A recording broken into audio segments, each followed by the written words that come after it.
अभी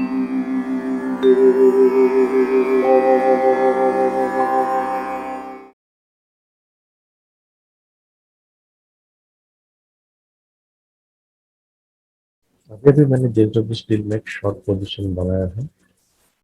मैंने शॉर्ट किया है 619.90 पे और स्टॉप लॉस लगाया है 621.55 पे। फिर उम्मीद है कि अभी इस लेवल से ये नीचे गिरेगा और ये लो ब्रेक करेगा। देखते हैं क्या होता है। अब ट्रेड का मजा लेते हैं। बहुत बढ़िया मूवमेंट। दो बार स्टॉप लॉस देने की कोशिश की लेकिन स्टॉप लॉस हिट नहीं हुआ। अब ये नीचे आ रहा है तो इसको ये सपोर्ट ब्रेक करना होगा। मैंने टारगेट ऑर्डर लगाया है 613.25 पे, जो हमारा 1:4 रेशियो ट्रेड होगा। देखते हैं मेरा टारगेट ऑर्डर हिट होता है कि नहीं।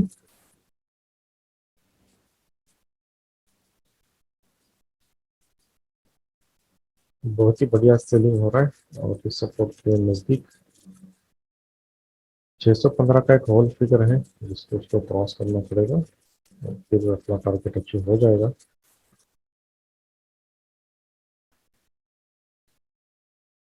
चलिए सपोर्ट बहुत ही अच्छी तरह से विथ इंक्रीज वॉल्यूम ब्रेक कर रहा है। जल्द ही टारगेट अचीव होगा।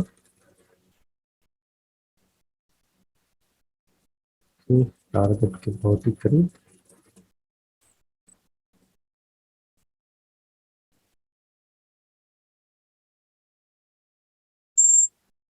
फिर हमारा टारगेट बहुत ही जल्दी अचीव हो चुका है 1:4 रिवॉर्ड।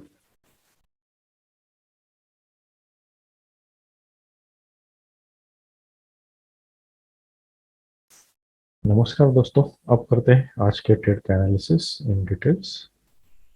पहली बात कि ये स्टॉक मेरे वॉच लिस्ट में या एक्शन लिस्ट में आया कैसे।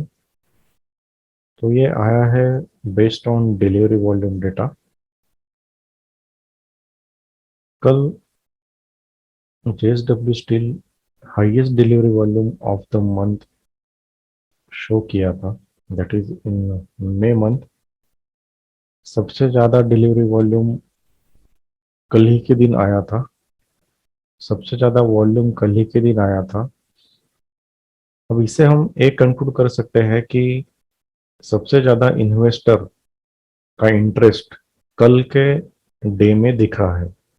अभी सिर्फ ये देख के काम नहीं चलता कि डिलीवरी वॉल्यूम मिल गया ब्रेकआउट मतलब स्टॉक एक्शन लिस्ट में आ गया और हम उसको एक ही डायरेक्शन में ट्रेड करेंगे, ऐसा नहीं है।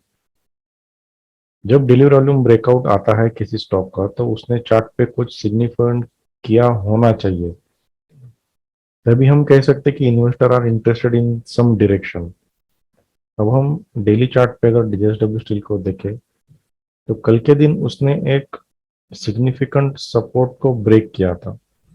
अब ये सपोर्ट यहाँ सपोर्ट है, यहाँ सपोर्ट है, यहाँ सपोर्ट है, यहाँ सपोर्ट है, यहाँ से ऊपर गया और कल वो increasing volume and delivery volume यहाँ से ब्रेकआउट या ब्रेकडाउन कह सकते हो कि ब्रेकडाउन दे दिया नीचे। मतलब investors are interested in selling. हमारा हाइपोथेसिस हमेशा सेल साइड पे ही रहना चाहिए, ऐसा अगर कुछ सिनेरियो दिखता है चार्ट पे तो। अब सेल कहाँ से करेंगे? Any important level from previous day.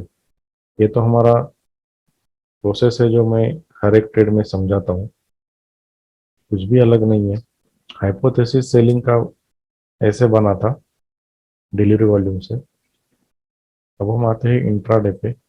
तो उस दिन इसने ये हाई बनाया और ले लो बनाया लास्ट डे। इसमें से हाईएस्ट वॉल्यूम कैंडल है ये 1230 वाला, तो मैं इसका हाई और लो मार्क कर लेता हूँ। और एक मेथड है जो मैंने पहले भी समझाया है और एक हर एक ट्रेड में भी मैं बताता हूँ। अगर हम स्विंग ड्रॉ करें कल के डे के तो हमको सपोर्ट और रेजिस्टेंस मिल जाते हैं प्रीवियस डे के, जो लेवल्स हम आज के दिन यूज कर सकते हैं। So this is support. एक अच्छा सपोर्ट था लास्ट डे का, दूसरा सपोर्ट था नीचे। अब प्राइस ये सपोर्ट के ऊपर अगर ओपन होता है तो हम यहाँ सेल नहीं कर सकते, या तो ब्रेकआउट सेल हो जाएगा। तो ये लेवल हमारे कुछ काम का नहीं है। अब ये जो लेवल था वो ऑलरेडी ब्रेकआउट हो चुका मॉर्निंग में, तो बचा ये लेवल जहां पे हम रिएक्शन चेक कर सकते हैं कि क्या किया बायर और सेलर ने। तो हमें ये पता चलता है कि ये कैंडल तक बुलिश वॉल्यूम था, जो हायर वॉल्यूम के साथ बुल्स आए थे या बायर्स आए थे। उसके बाद बुलिश वॉल्यूम डिमिनिश हो गया, मतलब बायर्स यहाँ कम हो गए, और सडनली ये कैंडल में बेयर सेंटर हुए मार्केट में, मतलब सेलर सेंटर हुए बिना ये टॉप लेवल ब्रेक किए। और ये दो कैंडल में विथ इंक्रीजिंग वॉल्यूम सेलर्स आ गए हैं, ऐसा हमको दिख रहा है अभी चार्ट रीडिंग करने के बाद। बहुत ही सिंपल है। इसके बाद ये कंफर्म हुआ कि यहाँ कुछ रेजिस्टेंस बन गया है। अब ऑर्डर कहाँ पे लिया, जब ये कैंडल ने वापस एक बार ये जो सपोर्ट था वो रेजिस्टेंस में कन्वर्ट करके कंफर्म कर दिया कि हाँ ये रेजिस्टेंस बन गया है, तब मैंने इसी लेवल के नीचे, ये 620 का होल फिगर है, उसके नीचे 619.90 पे मैंने सेल ऑर्डर लगाया था। और स्टॉप लॉस कहाँ लगाया था, ये जो ट्रेंडिंग कैंडल था, जो इंक्रीजिंग वॉल्यूम से दो बेरिश कैंडल आया है, ये पहले कैंडल का क्लोज था 21.70, तो उसके नीचे 15 पैसा, मतलब